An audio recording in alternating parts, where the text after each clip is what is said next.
नमस्कार मंडळी, शेट रिव्ह्यू मध्ये शेट तुम्हा सर्वांचं स्वागत करतोय. तर कशा आहात सुभेदार घराण्यातल्या लाडक्या सुना आणि अर्जुन सारख्या वकिलांची वाट पाहणारे फॅन्स? मागचा आठवडा ठरलं तर मग मध्ये काही असा गेलाय की टीव्हीच्या स्क्रीन मधून हात बाहेर काढून महिपतच्या कानाखाली 2 धपाटे वाजवावे असं वाटत होतं, बरोबर ना?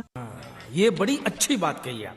15 ते 20 डिसेंबर, बाप रे, एवढा तर ड्रामा आपल्या गल्लीच्या भांडणात सुद्धा नसतो. तर चला घेऊया एक क्लिक आणि थोडा मिरची लावून रिव्ह्यू. सुरुवात झाली ती आपल्या बाबूच्या एंट्रीने. त्या बिचाऱ्याने 22 वर्ष पोटात दाबून ठेवलेलं सत्य बाहेर काढलं, जसा की त्याने एखादा जुना साठवलेला बॉम्बच फोडला.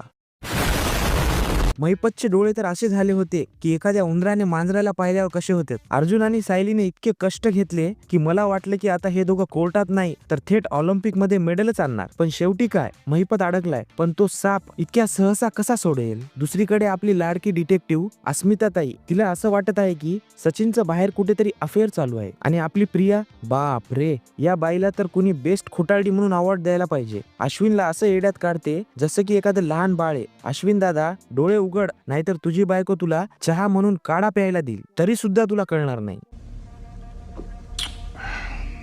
आता वळूया तुळजापूरकडे. तिथे तर महिपत आणि नागराज एकमेकाच्या जीवावर उठले होते. नागराजवर महिपतने बंदूक रोखली. मला तर असं वाटलं होतं की आता हे दोघे तिथेच कुस्ती खेळणार की काय. आणि प्रियाने तिथे जाऊन आगीत तेल टाकण्याचं चोख काम केलंय. पण या आठवड्याचा खरा हिरो कोण? तर सुमन. सुमनला शेवटी जाणीव झालीये. अर्जुनच्या ऑफिसमध्ये पीडित महिलांना पाहून सुमनला वाटलं असेल, अय्या, आपण तर असंच काहीतरी करतोय. आता सुमन तोंड उघडणार की पुन्हा एकदा माहित नाहीचा पाडा वाचणार, हेच बघायचंय. तर मंडळी, महिपत आता जेलमध्ये चक्की पिसणार की पुन्हा एकदा अर्जुनला गुंगारा देणार? आणि सुमन खरंच प्रतिमा हत्याचं रहस्य सांगेल का? तुम्हाला काय वाटतंय हे कमेंट बॉक्स मध्ये नक्की सांगा. व्हिडिओ आवडला असेल तर व्हिडिओला लाईक करा आणि त्या प्रियासारखं चॅनेलला इग्नोर न करता पटकन सबस्क्राईब करा.